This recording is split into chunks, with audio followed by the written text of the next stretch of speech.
अस्सलाम वालेकुम एवरीवन। ये जी मैं तो अभी आ गया हूँ दुबई एयरपोर्ट के ऊपर। तो अभी यहाँ पे इमिग्रेशन की तरफ जाने वाले हैं। तो उम्मीद है ज़रा दुबई में जाके थोड़ा मज़ा आएगा, थोड़ा चिल माहौल है यहाँ पे।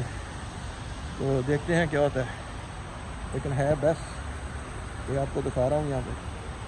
तो देखें जी मज़े ही मज़े दुबई, ठीक है।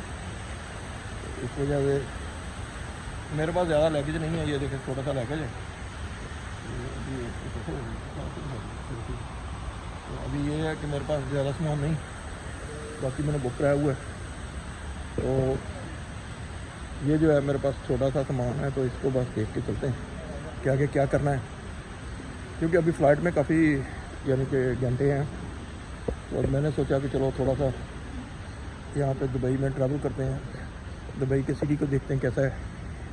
वैसे तो मैं यहाँ पे पहले भी आ चुका हूँ, लेकिन उस वक्त माहौल और था, यहाँ पे भी माहौल और है। तो अभी देखते हैं कैसे होता है, ठीक है। Okay guys, see you soon.